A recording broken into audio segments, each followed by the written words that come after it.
Hello, call to action. What is it? Where do you use it? And what's a powerful call to action? Hi, I'm Sigrid de Kaas from Sticky Beak Marketing, and I have with me my business partner, Dada. Hi, Sandra. Build a book to build a business is what we're talking about this morning. And the call to action is all in relation to your book. What's the call to action that you're going to put into your book? So we're going to give you a couple of examples of what that would entail. Sandra, would you give us the heads up with, first of all, who are you as the author when you are writing a book? What's the person like? What's their authority? And we're going to lead that back to powerful calls to action. Okay. Thank you, Sigrid. So first of all, you've got to understand what your own expert authority is, and that way you're going to be able to come up with a better, very powerful call to action. So understanding, for instance, my expert authority would be as a natural pregnancy, as I have a natural pregnancy magazine. So if you work in that field of healer or health and wellness, and do you heal people physically or psychologically, what kind of call to action would you use? Also, like for instance, if you're a researcher and you're exploring a specific topic, you need to understand your authority, what's your expertise, and that way you're going to have a much better idea of the call to action. So there's like many other expert authorities that you're going to build your book around. You could be a teacher, you could be a trainer, a fitness trainer, or a dog trainer, for instance. You have experience you've written something about in the past, and you're going to a thesis, a white paper, you want to be an authority on that.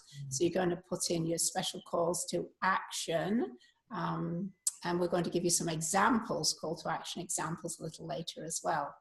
That's right. Thanks, Sandra. That's exactly it. So you're looking to, first of all, identify, in order to get a clear call to action, a call to action that has power throughout your book, identify what you are the expert authority in. That's the step number one. So we might actually number that. That's step number one. What is your expert authority, so that you can design a really effective call to action that you want to place throughout your book when you are building your book to build a business. So we're going to give you some call to action examples, but let us take you through these ideas step by step. So step one, as we just said, is going to be clear for yourself on what's your expert authority area, so that you can, come up from that basis with a call to action. The next part to consider, step number two, is what are you going to achieve with your book? Is it going to be announcing some extraordinary results that you or someone you know has achieved? And again, there's a whole range of other ways of what your book might be about that play a big part in what call to action you're going to choose. Sandra, do you want to share a couple more of those types of books that people might be writing about? I just shared the, the extraordinary results type of a book. What other ones are there that you might? Well, I spoke a little bit about the research. So if you are a researcher, so original research that you've uncovered, that's a great way to share your authority in a book. Another one is busting a myth. So if you've got some great ideas on busting that myth and that you can share, that I think that's a great way. Another one is what we call the silver bullet. So what's your big idea, your big move, something that's going to help people that they didn't know before? What do you want to share? Any others you can think of, Sigrid? There's a whole range, I guess. There is, there is a teaching type, like you said. Then there is, of course, also that you want to share something that, that is a passion of yours, perhaps, so that you're bringing that in there. It's a very individual one. And like I said, each type is going to be what designs your call to action that you want to put throughout the book. So, yes. And let's go from there. That leads us to step number 3. So that was step number 2. That leads us to step number 3 is that you really also need to consider in the type of call to action that you want to use, you need to consider who your audience is. That's a really big part. Sandra knows, Sandra and I come across authors quite often that are writing a book, and when you talk to the author a little bit more in detail, it comes through that they're actually only considering their idea, it's their book, and they haven't really stepped outside of that to think about who's my audience, and the book is really for my audience, isn't it, Sandra? Is there something you want to add to that one? When people sort of this is the topic, this is the idea. Yeah, exactly. And that's why it's really important to even have a survey beforehand, before you start writing your book, just to come up with those great ideas that your audience is actually interested in. Not just absolutely. Yeah, it's not about you, is it? It's about the audience. So that's a really big point that often authors are not considering at the start. And that really makes it then very difficult for them to place the call to action into the book. The call to action is in the book. We're talking about this constantly so far. But also consider the call to action also has to be part of everything else that you are creating around your book and in your business, because it is about getting your audience, your reader, your listener, your customers and clients. You want to get them to do something. And that's what this call to action is all about. So what is a call to action? It is exactly that. You're calling, Sandra, now smile. That's a call to action, isn't it? Take that call to action example. Yes. That's right. So, relate that to the book, Sandra. What would you say? If you just off the top of your head, what would be a call to action example in a book? In a book? Yeah. Well, it could be sign up here for a free webinar. Mm-hmm.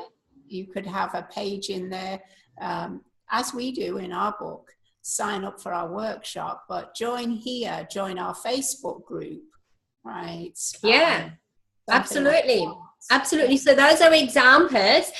So you might be giving something away. You might invite the reader in your call to action, come and join something, come and get something, grab something.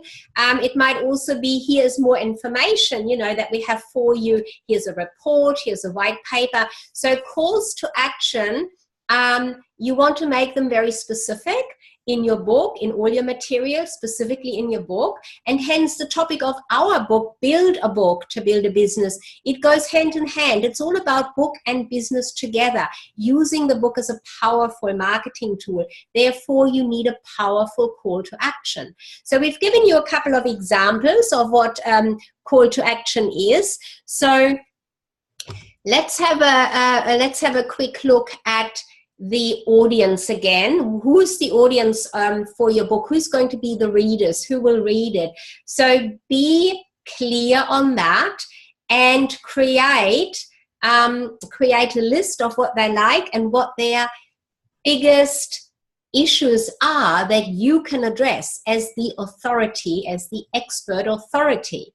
And that's a big thing, to make that connection, that something that you're sharing, particularly in your book, and then that call to action that you're putting in there leads your audience back to something more, where they can experience more of what you have, what you know, and who you are to some extent. Mm-hmm. And I think that covers what we wanted to share today around call to action. It's got to be effective. It'll only be effective if you are clear on your audience and what they're looking for from you, and if you put power into it by What would you say, Sandra? Call to action in the book, would you put several different types in there or just one type? I think just one type. Stay focused and give the audience or your reader something that's going to be really helpful. So they can use, right? And that way you're giving a lot of value in exchange for their email address. That's right. So then they can get more and more from you because they're obviously interested. You know, they're signing up for something, joining something, or meeting you, you know, not literally, but meeting you somewhere online or in some other, you know, offer that you have. So that's what we wanted to share with you. Call to action, make it a powerful call to action. Make sure it's effective and in line with who your audience is so that they are going to take it up and want to take it up. And I'll just say that we're going to have a powerful call to action at the bottom of this video, and it's going to be to join us on a workshop. Awesome. So don't forget to check it out and join us on our next live workshop where you'll learn more about building a book to build a business. That's it. Thank you, Sandra. And that's it from us today. Thanks. Bye. Bye.